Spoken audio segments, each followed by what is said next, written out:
Hola, ¿qué tal? Buenas tardes. Soy Angélica Herrera Palma, maestra del Centro de Formación Básica y Sensibilización Artística en el nivel de secundaria en la ciudad de Mérida, Yucatán. Actualmente soy estudiante del segundo cuatrimestre de la maestría en Pedagogía. Nos encontramos en el segundo trabajo de campo de la materia Ética y Filosofía de la Educación a cargo del doctor Jorge Guillén Rodas. En esta ocasión, en el presente video, tuvimos la oportunidad de realizar las videoentrevistas a la directora del CEFIPSA, la maestra Georgina Cuevas, a la alumna Samantha Briceño y a la maestra Beatriz López, ambas del Centro de Civilización Artística del nivel de secundaria. Entre los puntos a tratar están los retos actuales de la pedagogía, las necesidades reales de los estudiantes en el siglo XXI, el propósito de la educación en la actualidad, las propuestas para una escuela moderna, así como se llevan a cabo los actos humanos, las normas, la autonomía, la heteronomía, la conciencia psicológica y moral, la pluralidad, la tolerancia, la moral cerrada y abierta, así como la contemporánea y la democracia. Esperamos que este trabajo sea de su agrado.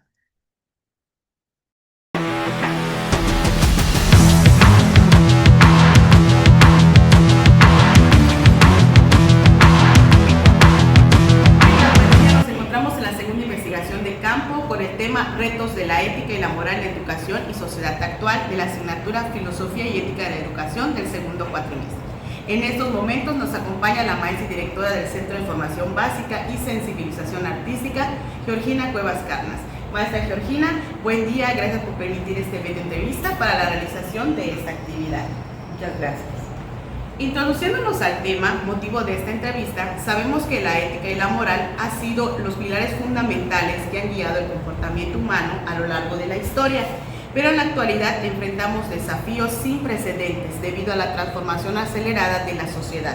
La globalización, el avance tecnológico y la diversidad de perspectivas han generado nuevos dilemas que requieren una reflexión profunda sobre la manera en que se construyen y aplican los valores en la educación y en la sociedad. En el ámbito educativo, el reto no se limita a transmitir solo conocimientos, sino a formar individuos capaces de reconocer entre lo correcto y lo incorrecto en un contexto cambiante. Actualmente, los retos de la pedagogía en materia de ética y moral en la sociedad son profundos y requieren una evolución en los métodos educativos. Algunos de los desafíos pueden ser las decisiones, los valores, entre otros. ¿Qué puede usted comentarnos sobre cuáles son los retos actuales de la pedagogía en materia de ética y moral en la sociedad? Bueno, yo creo que uno de los retos que afrontamos como sociedad y reflejado en la educación es la diferencia de perspectivas entre generación y generación. De alguna forma a nosotros nos tocó aprender con ciertos lineamientos y con ciertas estructuras y ejemplos, para bien o para mal. En la actualidad los jóvenes no solamente tienen la estructura familiar, actualmente muchas estructuras familiares tienen que salir a trabajar. Y las estructuras que ellos observan son las estructuras que están en las redes sociales, que están en los medios, que están en la televisión, y esto genera mucha confusión porque la diversidad es enorme, ¿no? Antes nuestros referentes eran referentes culturales, ahora son referentes universales. Esto genera mucha confusión en los alumnos, mucha confusión en las personas, porque nuestras formas de autoevaluarnos, esa reflexión de cómo llevamos nuestros valores, está muchas veces determinada o comparada con sociedades distintas, con expectativas muy reales. Considero que hay una desesperación por cumplir con parámetros establecidos que no son realistas, que violentan nuestra ética, nuestra moral, nuestros valores. ¿Por qué? Porque la inmediatez de la satisfacción, la inmediatez de lo placentero, la inmediatez del ser visto, le gana la mayor parte del tiempo a esta constancia moral, ¿no? Considero que es importante que nos evaluemos constantemente, pero los jóvenes no tienen referentes a veces para evaluarse. Sí hay una realidad que hay muchos jóvenes que entienden perfectamente bien qué está bien, qué está mal, que saben ver cuando alguien está mal, pero difícilmente puedan generar este ejercicio de autoevaluarse, ¿no? Yo le tengo fe a la humanidad, yo le tengo mucha fe a la humanidad y no podemos perdérsela. Tenemos que, a pesar de que vemos la dura realidad como la estamos viviendo, hay que tener una mirada utópica y acciones realistas, ¿no? Porque la mirada utópica no nos va a llevar a ningún lugar si nosotros no accionamos para alcanzar a ella. Podemos ver la vida o la vemos negro o la vemos blanco, o transitamos ambas con una mejor actitud. Los valores son fundamentales para una comunidad, los valores son fundamentales para el universo. Yo creo que estamos en una crisis justamente filosófica, existencial, hasta tenemos conflictos inclusive de autopercepción, ¿no? Entonces hay una crisis global y yo creo que más que nunca necesitamos apegarnos a una conciencia más elevada, a un intelecto. Tenemos que romantizar la inteligencia, tenemos que buscar maneras de que pensar resulte atractivo para los jóvenes. Cuando el discurso es no pienses, ¿para qué lo piensas si lo puedes conseguir en internet? ¿No? Tenemos que hacerles confiar en sí mismos. Para mí la tecnología es muy útil, pero también puede hacernos perder la fe en nosotros mismos, ¿no? En nuestras propias capacidades. Gracias, maestra, de verdad, muy las aportaciones que nos da en este momento. Nos dice también el segundo punto, dice que hoy en día la educación, el propósito no es solo transmitir conocimientos, como habíamos mencionado anteriormente, sino que ahora está preparar a las nuevas sociedades para los desafíos del mundo, entre los cuales son las habilidades creativas, los valores, los desafíos que se presentan en el campo laboral, que usted también nos mencionaban, entre otros. Para usted, ¿qué opina respecto a cuál es el verdadero propósito de la educación actualmente? Esa es una pregunta muy perspicaz, porque tiene diferentes respuestas en función hacia dónde voltee esa red. Podríamos aceptar que los planes y programas de estudio muchas veces tienen un enfoque político, y esa es una realidad que no podemos desmentir, ¿no? Que no podemos decir que no sea tangible. Sin embargo, llevamos varios años buscando operatividad de los jóvenes, que los chicos sepan hacer la vida, que sean funcionales, más que sean acumuladores de conocimientos, puedan llevar estos conocimientos a su vida, ¿no? A su vida práctica. Aprendizaje, lo vemos nombrado de diferentes maneras: aprendizaje significativo, experiencias significativas, experiencias exitosas, BPAs, o sea, hay varias formas de nombrarlo. Como sea, lo que buscamos es que los alumnos puedan afrontar la vida como la tienen actualmente. Sin embargo, considero que a veces nos estamos quedando cortos. Actualmente nos piden que diseñemos en función de las necesidades de nuestros alumnos, y con todas las ganas del mundo nosotros lo hacemos. Lo que resulta difícil es poder ir entendiendo las brechas de cuáles son las necesidades, porque lo que ellos opinan como su necesidad es muy lejano de nosotros. Nosotros tenemos una visión muy diferente de lo que sabemos cómo es la vida real y cómo la viven ellos. Entonces, yo creo que la educación busca que el alumno pueda integrarse a una sociedad, que tenga las herramientas para hacerlo. Incluso ya comienzan a haber tintes muy eficientes de darles elementos y herramientas emocionales, que eso es algo que no siempre, anteriormente no se veía, ¿no? Casi no, era muy poco entendido, y ahorita es impresionante cómo ya hay un enfoque holístico en la educación, ¿no? Las pretensiones que tienen los planes y programas, tener un enfoque holístico. Entonces estamos buscando una persona íntegra, con valores, que sepa desarrollarse y que sea productivo además, ¿no?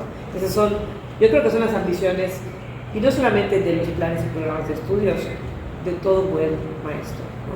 De todo buen maestro. Pero nos dice entonces que los estudiantes del siglo XXI enfrentan desafíos sin precedentes y requieren un enfoque educativo que responda a sus necesidades reales.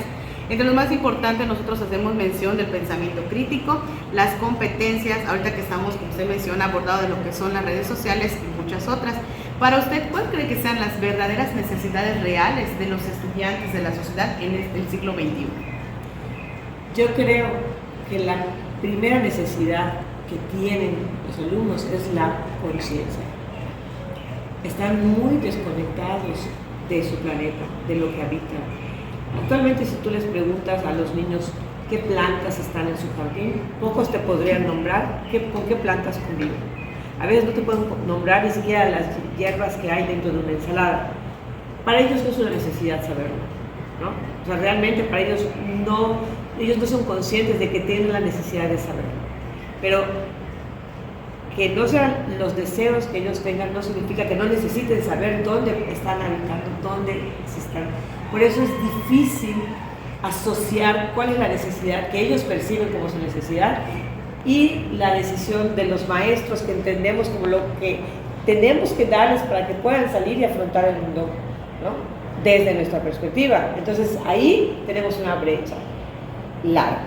¿Cuál es la necesidad desde un enfoque que ellos perciben? Ellos quieren medios tecnológicos, ellos quieren cosas muy rápidas. Para ellos necesitan estímulos constantes, les cuesta mucho trabajo mantener una lectura profunda, el discernir, quieren que les digas que sí o es no, es blanco o es negro, ¿no? Y lo vemos en los ejercicios cotidianos de clase. O sea, ellos les das un libro y ya quieren, a ver, no, dime qué es la respuesta. ¿Por qué? Piensan que es una falta de tiempo leerse toda la página para conseguir una respuesta que pueden conseguir en ChatGPT en 2 segundos. Entonces, lo que ellos están dejando atrás es justamente el proceso. Están renunciando a sus propios procesos cognitivos, a su propio desarrollo del pensamiento, un pensamiento crítico, un pensamiento que pueda tomar decisiones, estar en desacuerdo, pero argumentar el por qué está en desacuerdo, ¿no? A solamente creer lo primero que te encuentres en internet, ¿no? Por eso hablaba yo de la confianza en uno mismo y de que hay algunos que dicen, pues ¿para qué lo necesito saber? Sí, yo puedo ir a consultarlo, y efectivamente uno puede ir a consultarlo, pero como siempre les digo a mis alumnos, una cosa es el conocimiento en tu cerebro, una cosa es el conocimiento en la computadora, pero ni siquiera el conocimiento en tu cerebro te va a garantizar lo que necesitas para la vida, que lo que necesitas para la vida es la sabiduría. Estamos hablando de un nivel más elevado, porque no basta con que yo me aprenda lo que está en los libros. Tengo que, ya tengo esta información, tengo que saber qué hacer con esta información.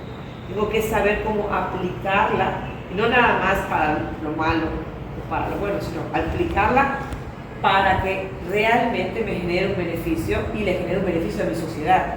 O sea, para ser productivos universalmente hablando, ¿no? Entonces, esa es la parte que yo creo que es una brecha bastante retadora, ¿no? El ser conscientes de las capacidades. Todos los alumnos saben perfectamente bien, y me incluyo, en que esto es maravilloso, pero pocos saben. Ya hay muy poca procesos de cómo funcionan las cosas básicas en química, en física. Hay desconocimiento porque todo es inmediato, ¿no? Claro. Y siento que a veces los planes y programas van, en vez de que vayan sumando, se van simplificando para poder ser alcanzables por los alumnos, y eso es un error porque es perderles fe. Ellos tienen muchas habilidades que hay que saber reconocer para saber encauzarlas en donde pueden ser útiles, ¿no? Pero también son una trampa, ¿no? También son una trampa si no son bien conducidas. Por eso es muy importante la guía del maestro.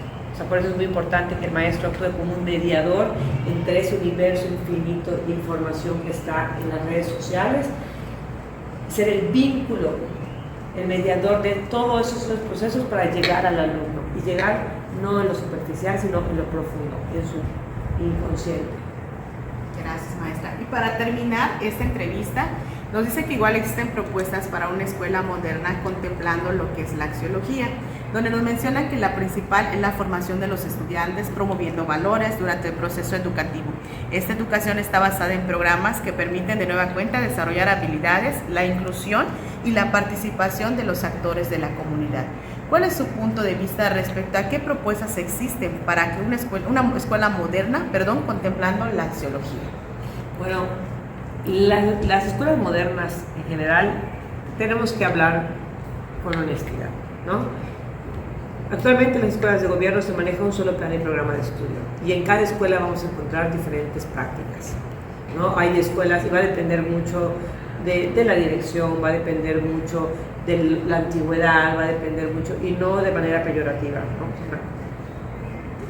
Hace diferencias en ambas direcciones, no porque un maestro sea muy antiguo significa que se quedó atrás en el pasado y lo que enseña es obsoleto, no, y tampoco que los maestros que vienen ya no sepan todo, porque tampoco, no a eso me refiero, sino que eso genera diferencias entre escuelas. La escuela moderna le toca a todas, lo estamos logrando. Un ejemplo que voy a dar que se utiliza en esta escuela. ¿Cómo acercar a los alumnos a la filosofía, al pensamiento crítico, al pensamiento existencial,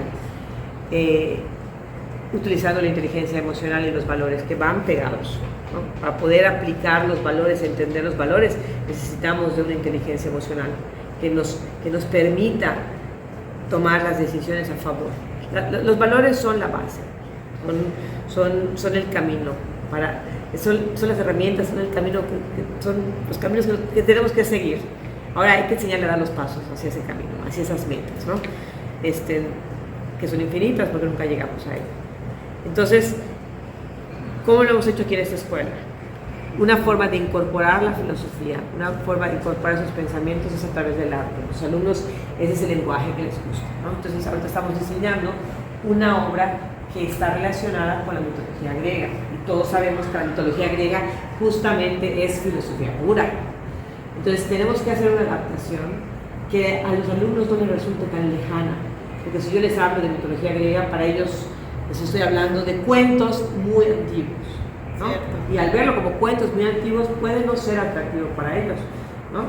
Esas historias, Zeus, claro. Sin embargo, cuando llevamos esas mitologías a ser vistas desde el lado filosófico, porque ese es el fin de la mitología. La mitología existe para generar pensamientos filosóficos en los individuos. Entonces, si llevamos esos guiones que estamos trabajando de teatro, basándonos en una historia de amor para hacerla motivante para ellos, ¿sabes? Para que ellos quieran, porque ese es el gancho, ¿ok? Pero ellos no se dan cuenta hasta que son conscientes, gracias a procesos creativos donde se busca que sean conscientes de ello, de que para poder crear un personaje, determinar cómo funciona el pensamiento de este personaje, hay que entrar a la filosofía, hay que entrar a la psicología del personaje, hay que analizar nuestras acciones, hay que autoevaluarnos con mucha honestidad, y eso no es fácil, hasta para los adultos nos resulta complejo, porque es más fácil juzgar a los demás o juzgar todo lo que ocurre antes que juzgarnos a nosotros mismos, ¿no?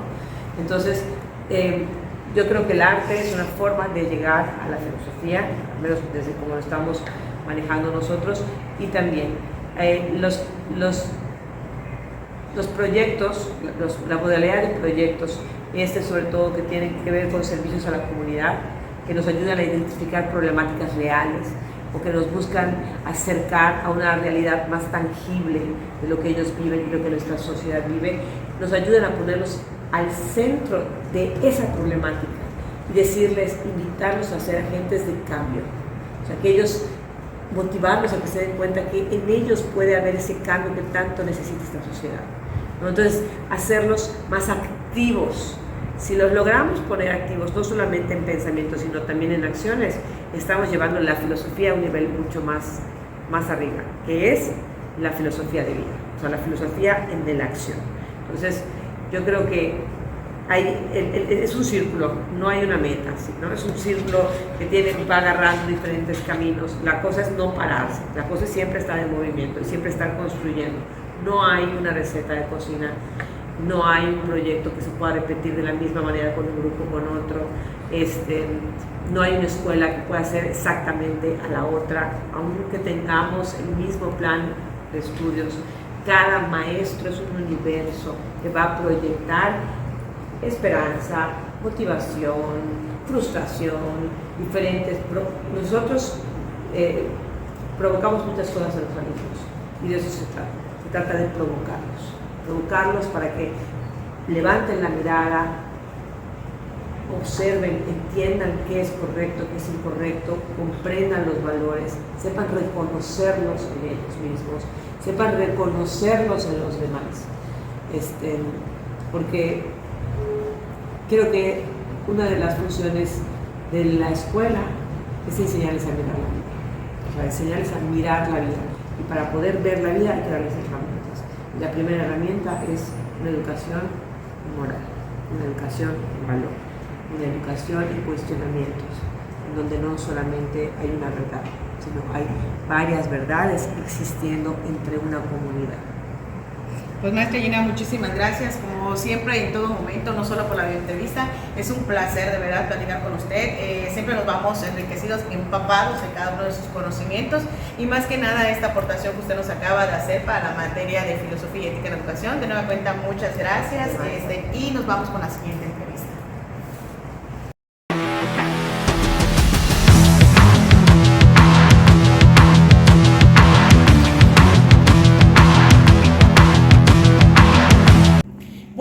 En esta ocasión nos acompaña la alumna Samantha Briceño del tercer grado Grupo A de la Escuela CEFIXA, la cual nos ayudará también con algunas preguntas relativas a este segundo trabajo de campo. Buen día, Samantha. Agradecemos que nos puedas acompañar a realizar esta actividad para la materia de Filosofía y Educación de la Maestría en Pedagogía. Buenos días, maestra. Gracias por la invitación. Comenzamos.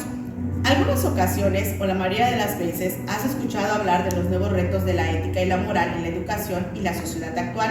Palabras como valores, inclusión y equidad escuchamos a cada momento.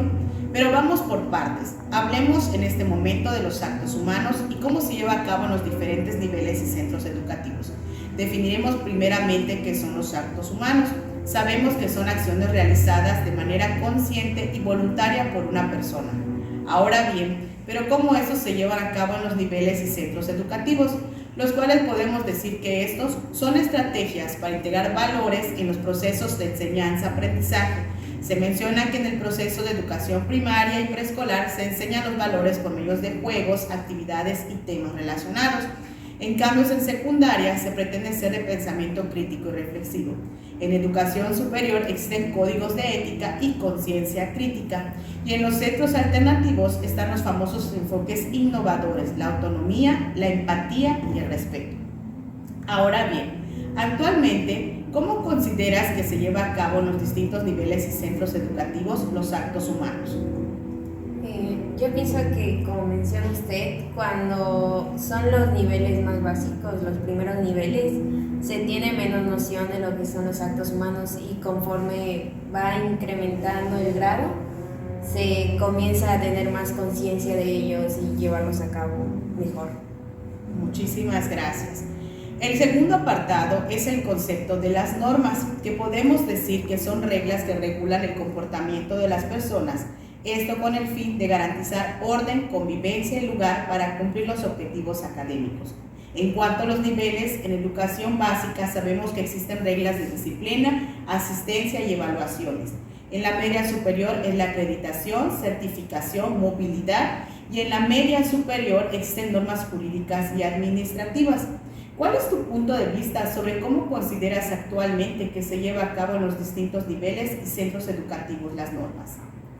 Yo pienso que normas pues debería de haber en todos los lugares y existen en todos los lugares, pero conforme va avanzando el nivel quizás se vuelven más exigentes o rigurosas a cumplir.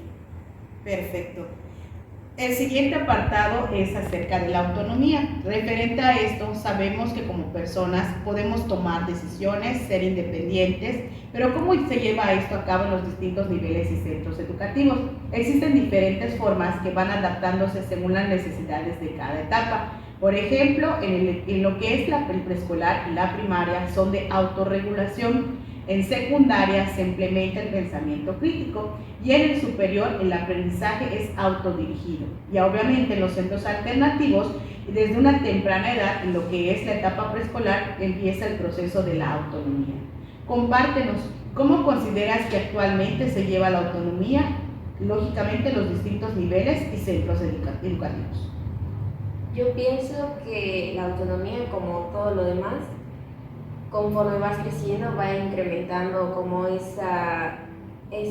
conocimiento de lo que está bien y lo que está mal, y comienza a discernir y saber lo que se puede hacer, qué consecuencias tiene, y pues por eso en los primeros niveles a veces no tienes conciencia de las acciones que tomas, pero ya en los niveles más avanzados como la preparatoria o la media superior ya puedes ser más responsable de tus acciones y pues prácticamente es tu responsabilidad completamente. Muchísimas gracias, Samantha. De nueva cuenta agradecemos tu participación en esta investigación de trabajo de campo y de nueva cuenta pues gracias y nos vamos a la siguiente entrevista.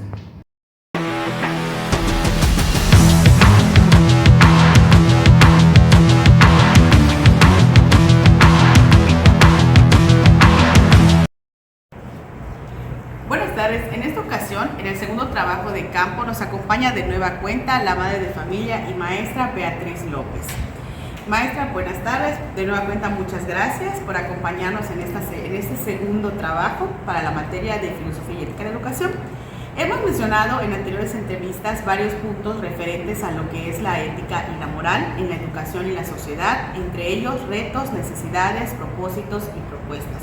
En esta ocasión nos toca hablar sobre la heteronomía moral, la cual sabemos que es una etapa en la que una persona sigue normas y valores impuestos por una autoridad externa sin cuestionarlas. Esto se lleva a cabo en los centros educativos cuando los estudiantes siguen normas y valores impuestos por la autoridad sin cuestionar ni reflexionar sobre ellos. En los distintos niveles educativos, esto se puede ver reflejado en la obediencia a reglas escolares, la aceptación de los valores institucionales y la influencia de figuras de autoridad en la toma de decisiones morales. Desde su perspectiva como madre y maestra, ¿qué nos puede comentar respecto a cómo actualmente se lleva a cabo en los distintos niveles y centros educativos la heteronomía moral? Muchas gracias por invitarme otra vez, maestra Angie. Yo creo que la heteronomía es algo que es necesario. Cuando a veces escuchamos la palabra imponer, porque la heteronomía te impone una norma, nos asustamos, ¿no? Porque la vemos como una connotación negativa, cuando en realidad es lo que hace que tengamos una funcionalidad, que tengamos armonía y demás. Si en una escuela nosotros no tenemos normas, no tenemos normas, acuerdos, no vamos a poder convivir en armonía, no vamos a poder enseñar, no vamos a poder tener estos ambientes de aprendizaje sanos. Lo mismo sucede en casa. Si yo en mi hogar o en mi familia no tengo una heteronomía de cómo funciona mi casa, pues se me pueden ir desbaratando muchas cosas, ¿no? Como mamá es necesario que yo le pueda poner límites, ¿sí? A las personas que dependen de mí, ¿sí? Y eso también tiene que ir como que de la mano con la autonomía, ¿no? Yo les tengo que brindar esa heteronomía para que pueda abrazar esa parte de que ellas estén bien, pero también les tengo que dar en ciertas circunstancias la autonomía. Entonces yo creo que por ahí va. Gracias, maestra. Pasando a otro punto, la conciencia psicológica es el estudio de los procesos mentales y la conducta del ser humano, cómo percibimos, procesamos y respondemos a la información del entorno. En los distintos niveles y centros educativos se busca desarrollar el proceso cognitivo, la motivación, los estilos de aprendizaje, así como los trastornos que se presentan. ¿Puede compartirnos su opinión respecto a cómo actualmente la conciencia psicológica se lleva a cabo en los distintos niveles y centros educativos? Pues la conciencia psicológica, para eso necesito que ellos se expresen, necesito conocerlos, ¿no? Como maestro, primero como maestro. Como maestro necesito conocer cuáles son los intereses de mis alumnos, cuál es el bagaje cultural que tienen, cuál es ese contexto que los abarca, conocerlos para que yo pueda diseñar actividades que sean significativas para ellos, ¿no? Para que puedan tener, para que puedan ser integrales y puedan ser también, les pueda servir, para que puedan ser funcionales para ellos. Por eso necesito conocerlos y que ellos se puedan expresar bien. Necesito saber de sus sentimientos, de sus pensamientos.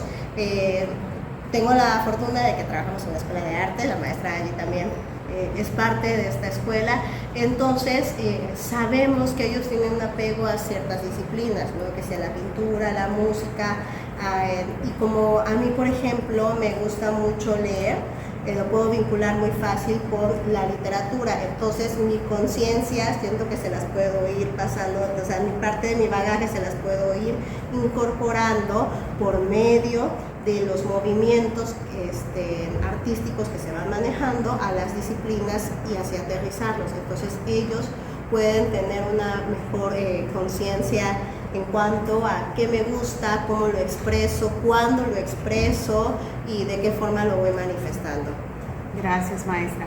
A diferencia de ese tipo de conciencia, también tenemos la conciencia moral, la cual se refiere a la capacidad de distinguir entre lo correcto y lo incorrecto, de cómo actuamos, en pocas palabras, lo que guía nuestras decisiones y nuestras acciones.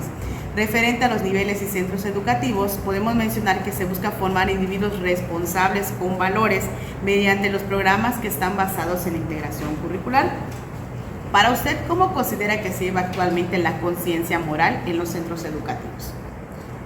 Para eso necesito como que de la heteronomía, de dos cosas, de la heteronomía y de la autonomía. La heteronomía porque hay unas reglas que son la base, ¿sí? Y de la autonomía para que me van a ayudar como individuo a saber qué es lo que puedo lograr, ¿no?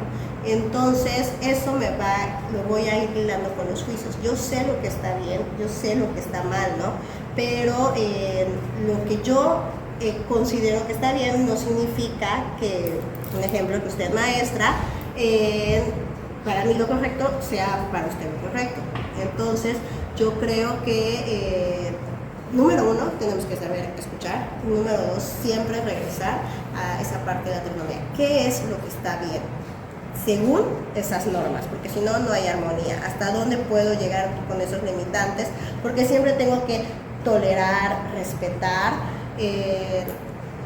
ideologías, expresiones, creencias, etc. Yo creo que va por ahí. Número uno, en saber escuchar, y número dos, en tener esa base de qué es lo que me dicen las normativas de donde esté, ¿no? Ya sea en la escuela, ya sea en la casa, ya sea la sociedad, ¿no? Entonces eso es lo que me va a dar el juicio de lo que sí es correcto o no. Perfecto. Otro concepto a comentar es la pluralidad, la cual se refiere a la valoración de creencias, culturas y opiniones dentro del entorno educativo, que en los niveles y centros se realizan de la siguiente manera. En la básica se aborda lo que es la inclusión y el respeto, y en la media y superior los temas pues deben ser un poquito más complejos. Ahora bien, ¿cómo define usted que actualmente la pluralidad se lleva a cabo en los distintos niveles? Bueno, la pluralidad pues yo creo que es el conjunto, ¿no? De todos los factores que hemos estado viendo, ¿no? De normas, de acuerdos, de valores, ¿no? Tengo que tener todo como que en una misma bolsita, y de ahí yo tengo que saber cuándo ir utilizando cada valor. Ahora se habla muchísimo de la palabra inclusión. Esta es una palabra muy poderosa, porque antes, o sea, yo recuerdo que hasta hace unos años no utilizamos la palabra inclusión, ¿no?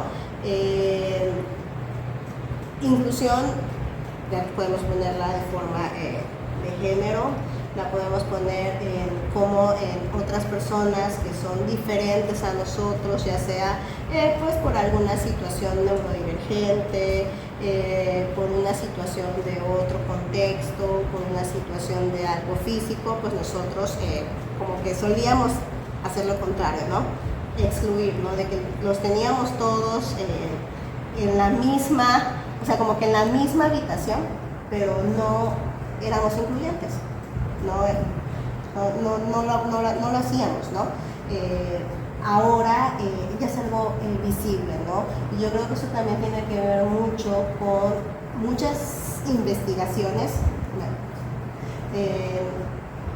tiene que ver con muchas investigaciones que se ha hecho acerca de la forma del cerebro, ¿no? Cómo muchos comportamientos corresponden a lo que ahora le llaman trastornos, ¿no? Pero realmente es una forma diferente de pensar, ¿no? A la neurodivergencia y demás. Entonces, por eso es necesaria esta pluralidad. No es que me desvíe, es que se me fue así como que la idea que iba a decir otras cosas, pero por eso es muy importante la pluralidad, porque toda esta parte de la neurodivergencia y de cómo somos, o sea, es que quiero englobar esa parte y estoy buscando las palabras, así que como es en vivo, Es cierto. como es en vivo, bueno, como esa parte de la neurodivergencia y de que todos somos diferentes, pero que también tenemos que aprender a respetar, tenemos que aprender a conocer, a tolerar, ¿sí? O sea, son necesarias las otras definiciones que tú ya me vienes manejando, ¿no? Que si la heteronomía, que si la autonomía, que si lo que está bien y lo que está mal, hasta dónde está la ética, la moral y demás.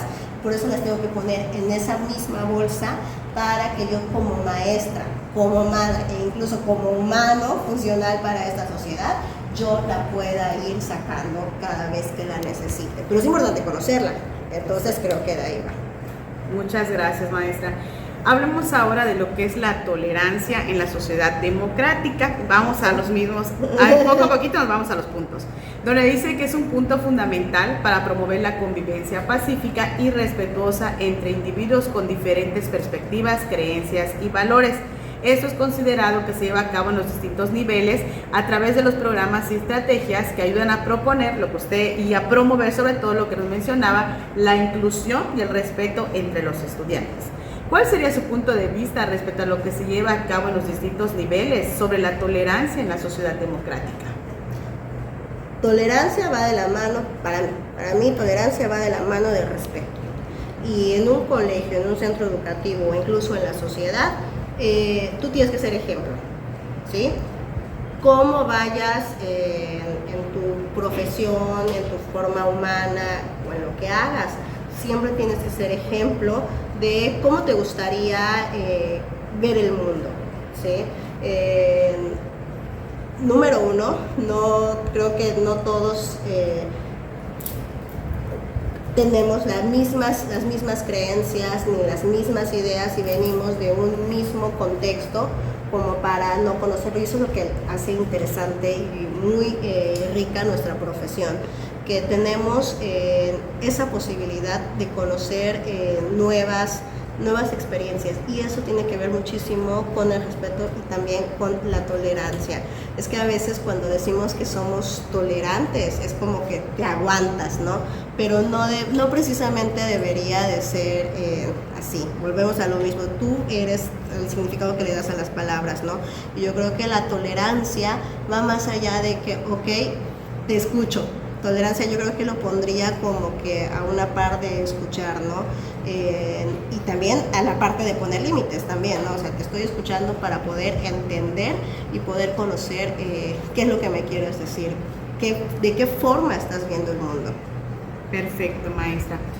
Otro punto por tratar es la moral cerrada y la moral abierta, la cual sabemos que la cerrada se refiere a lo que se encuentra basada en normas impuestas por la sociedad, que los individuos siguen por costumbre, y volvemos a lo mismo, sin cuestionar ni reflexionar sobre ellas. En el caso de la moral abierta, es la dinámica propia de personas con aspiraciones, criterios propios. Si nosotros nos vamos en la educación básica, la moral cerrada sabemos que van la forma tradicional, es el enfoque tradicional que nosotros manejamos, y en el caso de la moral abierta es el pensamiento crítico y reflexivo. Compártanos su opinión sobre cómo considera que la moral abierta y la moral cerrada se lleva a cabo en los centros educativos. Pues tiene que ir una de la mano de la otra, número uno. Como ya había mencionado, necesito poner límites de lo que se puede y lo que no se puede hacer, ¿sí? Es como cuando estás dando una clase, tú sabes que una de las normas es la escucha activa, ¿sí? Tengo que escuchar lo que de la persona que está hablando para que yo pueda entender, pueda seguir un procedimiento y pueda seguir la sesión, ¿no? Pero también necesito de la moral abierta, ¿sí? Va con mi pensamiento crítico, va con mi juicio, ¿no? De cómo puedo incorporar lo que me están enseñando, sea cualquier materia, historia, español, matemáticas, cómo puedo incorporar lo que me están enseñando a mi pensamiento y cómo lo voy a manejar de forma integral a mi vida, ¿sí? Cómo los valores que me enseña cada una de las materias los voy a introducir y los voy a vincular con estas dos morales, ¿no? Lo que ya está impuesto y lo que me puede limitar, o sea, lo que me puede limitar, lo que ya está establecido y cómo lo puedo ir explicando, cómo lo puedo ir llevando a cabo a través de la moral abierta, ¿no? Entonces una siempre tiene que ir de la mano de la otra y yo creo que, por ejemplo, la moral abierta tiene que ir muchísimo con todo nuestro conocimiento, ¿no? Hasta dónde podemos llegar, cómo lo voy a ir vinculando. Gracias, maestra. Como penúltimo paso, punto, tenemos lo que se refiere a la moral contemporánea. Sabemos que esa se basa en principios éticos que evolucionan como la sociedad, integrando valores como justicia, equidad, inclusión y el respeto por la diversidad.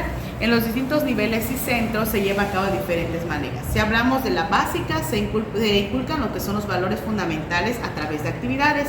En la secundaria es lo que es el pensamiento crítico y la reflexión, y en la superior pues se enfatiza la responsabilidad social. Compártanos cómo cree usted que la moral contemporánea se lleva a cabo actualmente en los distintos niveles. Bueno, la moral contemporánea yo creo que tiene que ver con nuestra transformación de los valores humanos, ¿no? Cada cierto tiempo, cada generación va a ir cambiando su valor.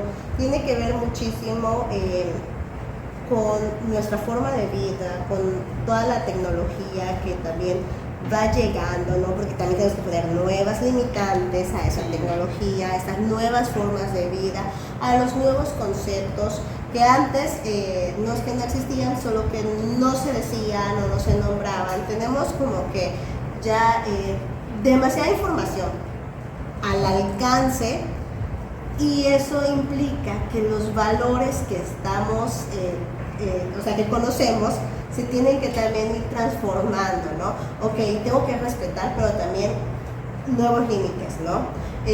Por eso escuchamos ahora que muchas cosas que hace 10 años eran correctas, que significa que no estén, ahora generacionalmente nosotros sabemos que no, porque ya podemos hablar de eso, de cómo hace sentir, de cómo eso puede provocar violencia o no puede provocar violencia también, de cuándo a veces hablamos que es una exageración o no, hasta dónde pueden llegar esas limitantes, y eso tiene que ver, yo creo que la moral la tenemos que ir transformando, la tenemos que ir poniendo como que nuevos estudios a las nuevas formas de vida, ¿sí? Porque hay cada cierto tiempo tendemos a ir cambiando, tendemos a ir evolucionando.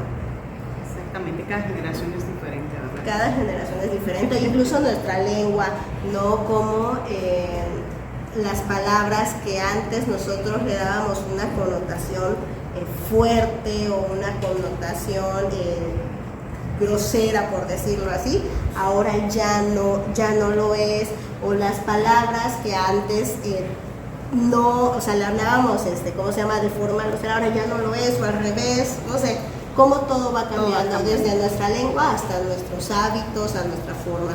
Muy cierto. Y por último, maestra, el último punto a tratar es la democracia. Sabemos que es un sistema de gobierno basado en la participación ciudadana, igualdad de derechos y toma de decisiones colectivas. En el ámbito educativo está la participación de los estudiantes, sabemos que por medio de la materia de formación cívica y ética, y obviamente también en la educación superior hay mucha participación o se promueve lo que es la participación estudiantil para las universidades, asociaciones y movimientos. Compártanos ya para finalizar, para usted, ¿qué es la democracia y cómo considera que se manejan los distintos niveles y centros educativos? Bueno, la democracia yo creo que es el sistema que necesitamos, ¿no?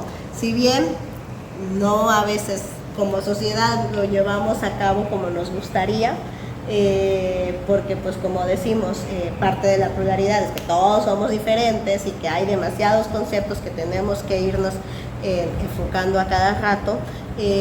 ¿Cómo lo podemos llevar a cabo?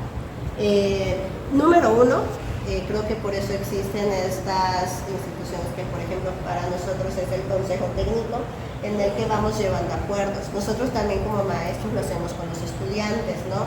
De que sí, hay como que esta parte de yo tengo que guiar, pero a veces sí los puedo escuchar, ¿no? Yo creo que la democracia también va de la mano de escuchar, y para que ellos sean parte, para que ellos se involucren. Si en algún proyecto, por ejemplo, yo los puedo encaminar a varias formas de presentar un producto, que no se pierda la temática y demás, de forma de que yo les pregunte cómo podemos hacerlo, qué les gustaría hacer, y de ahí pues sacar estas actividades, estos productos. Yo creo que es una forma que nosotros también vamos ejerciendo en la democracia. O sea, todos somos parte también de esto. Perfecto, maestra, pues muchísimas gracias de nueva cuenta por habernos apoyado otra vez en este trabajo, segundo trabajo de investigación de campo de la materia. Eso sería todo, muchísimas gracias. Gracias.